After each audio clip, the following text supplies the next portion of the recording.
right, what's going on, you guys? Nick here with Nick Strength and Power. I've got a couple of interesting stories for you guys today. The first story I want to talk about today, I think this is a really interesting one. So this weekend was the IFBB Elite Pro Mr. World competition.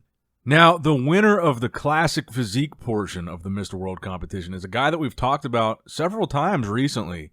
His Instagram name is Destiny5. His name is Bodebe Nadukaru. In the past couple times that he's competed, a lot of people are talking about his physique. A lot of people are sharing his pictures.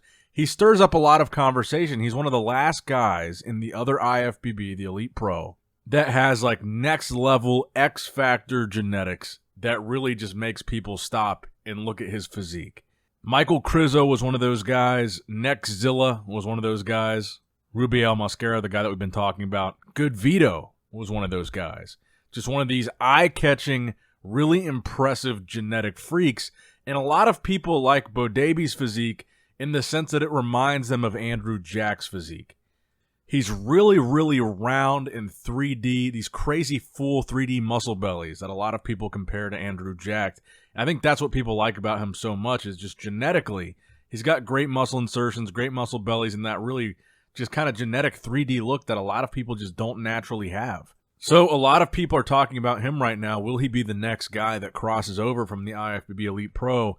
And honestly, I don't know enough about the Elite Pro as far as their classic physique division. He definitely looks, he's a shorter guy.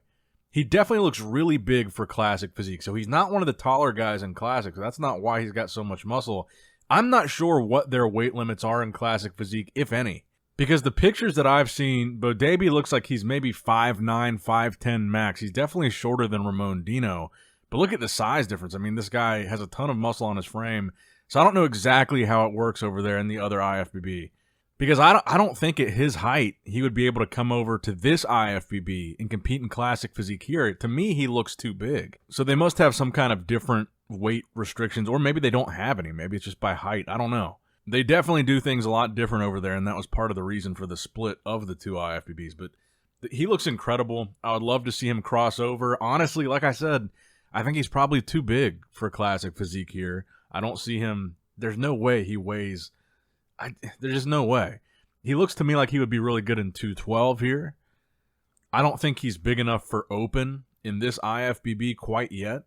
But I'd love to know what his height and weight actually is to get some solid numbers on that. But looking at the amount of muscle he has, I just have a really hard time believing if he did cross over to this IFBB, I don't think he'd be able to do classic here.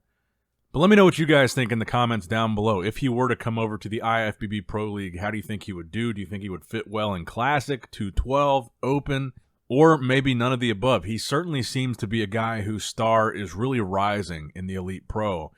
And really the track record that we've seen with the Elite Pro is when some of their guys really get mainstream, and I say mainstream kind of in air quotes, but when they get people talking about their athletes that mainly cover the IFBB Pro League, when they start to get these guys that their names get really big, typically the next step for those guys is to move over to the big leagues, the real IFBB Pro League. So I would imagine that's a step that's coming up for Bodebe here, and he's going to follow in the footsteps, hopefully, of Michael Krizo, Nexzilla, Good Vito. It literally happens pretty much every time we talk about one of these guys. If we say the IFBB Elite Pro has this really talented guy, it's like a year or two before they end up making the switch to the IFBB Pro League. So I think we might see that same thing happen here. But let me know what you guys think in the comments down below. Do you think we will? And if we do, how well do you think he's going to do? And in which division will he do it? Now, next up in the news, Samson Dauda decided to prove the naysayers wrong by posting a video of him posing from the side, showing off his leg, the same angle, the same leg that he took a picture of that broke the internet and had a lot of people talking, and a lot of people speculating after he posted that picture that A, it was photoshopped because it was so impressive, and that B, he was the guy that Hadi Chupin has been talking about when Hadi Chupin is posting his physique updates and constantly saying that he doesn't Photoshop his pictures like other Olympians do. And a lot of people now think he's referring to Samson.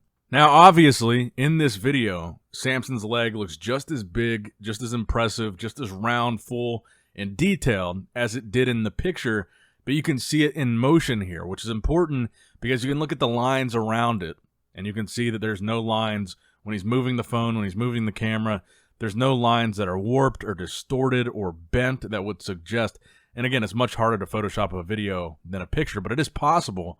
But you don't see anything bending or anything looking distorted or anything looking weird in this video. It looks like it's the real deal. He's just got crazy big legs.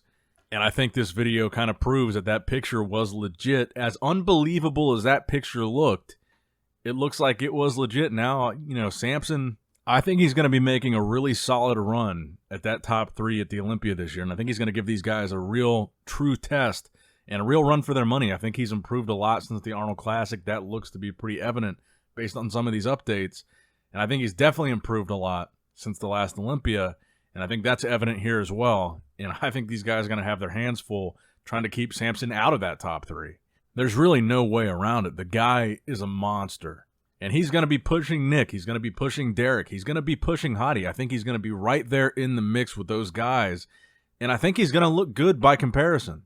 Now, next up in the news, we got the latest update from Horse MD, Marcelo De Angelis, one of Brazil's really talented bodybuilders. He originally wanted to start out in classic physique as a pro, but he was too big and too heavy, and he decided to make the switch to open bodybuilding, and he's going to be making his open bodybuilding debut in just 5 weeks at the Romania Muscle Fest Pro. So even though the qualifying for the Olympia is over, and even though the Olympia is in less than a month, you still have some shows before the end of the year that are going to be very early qualifiers for next year's Mr. Olympia, and that Romania Muscle Fest is one of those shows, and that's going to be where he's making his open bodybuilding debut. Now, there's 2 things that I really like about Marcelo. Number 1, his conditioning. Every time that I've seen him compete, he's got crazy peeled-to-the-bone condition.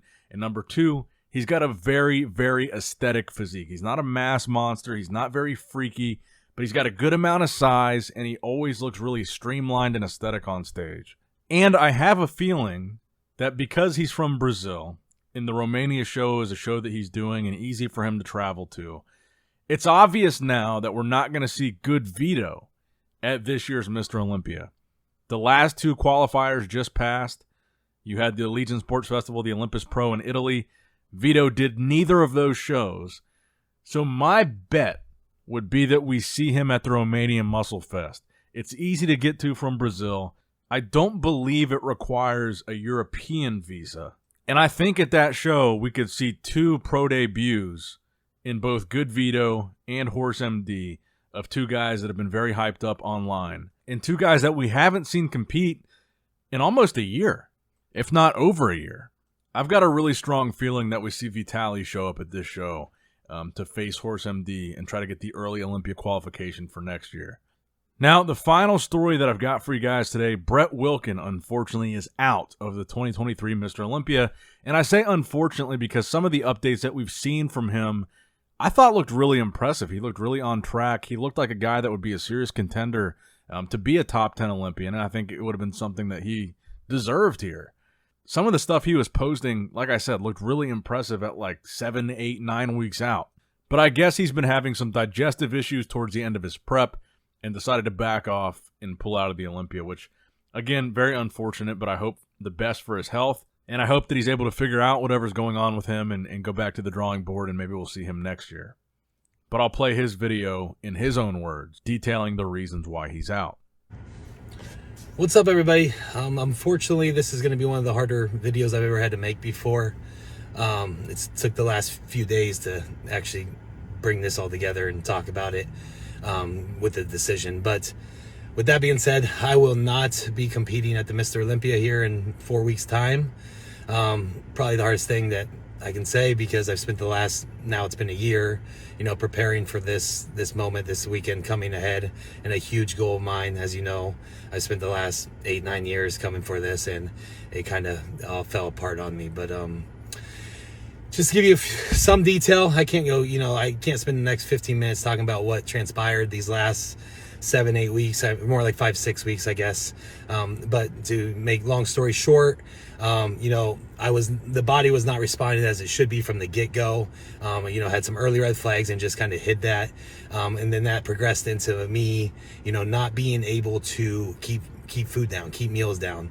I was vomiting, a meal or two a day, which I would then try to replace. I was nauseous, I was dizzy, and then pair that with, some unwanted diarrhea issues as well that I was hiding. I was dealing with those by myself. And then just trying to continue to, push through what we do. We're bodybuilders and we have those prep feels, but these weren't prep feels. My body was fighting me. I was getting no response in the gym.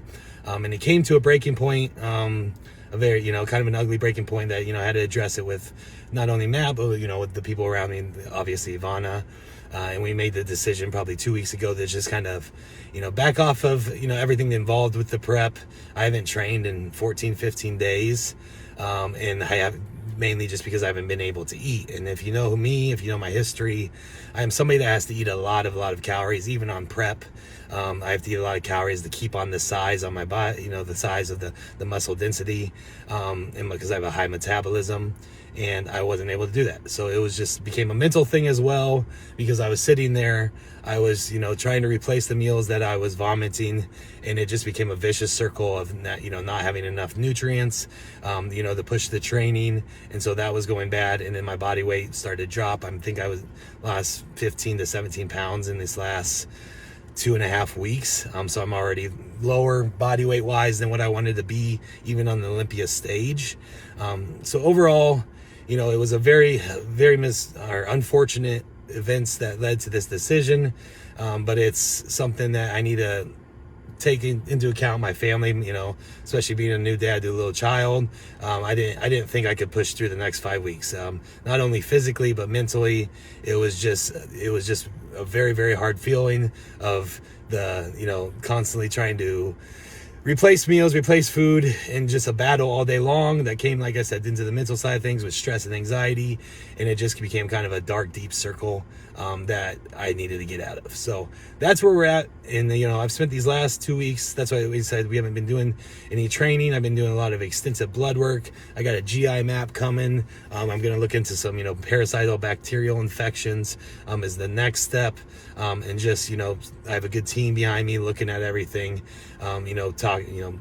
walking me through this. But the good news is, you got to try to look at the good news is that, I will be back. This isn't something that is chronic. Well, hopefully, it's already, I feel like the last few days have been better. Just kind of, de-stressing has helped a little bit. I still can't eat like I want to, but I imagine I will get better with just time. And so that's all I need here. I need these next couple months for just some more time to rest the body, especially the GI tract, things like that, and figure out what's going on. So, like I said, I will do more details on a YouTube video and break it down a little bit more if you tune into that stuff. I just wanted to get a general out to the general public, and make that announcement. The IFBB and the Mr. Olympia know, and I appreciate them for their support on that, as well as everybody behind the scene that's been kind of helping me, get through this. I'm reaching out, to those close people and everything. But if you guys know me, this is very heartbreaking.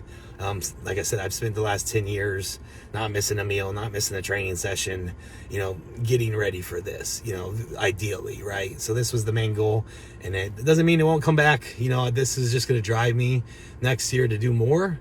But with that said, I'm out for now. I will be at the Olympia though, so make sure, I still want to meet up, see you guys. I will be doing a lot of stuff for Gas Better Bodies, Get Raw Nutrition, a few other sponsors that may be there, but I will not be competing. And again, I'm sorry, and thank you guys. Now, that's going to wrap it up for the video today, guys. I hope you did, in fact, enjoy it. Make sure you like the video, subscribe to the channel if you have not subscribed already. And as always, I love you guys. I appreciate you guys. Nick Strength and Power signing out.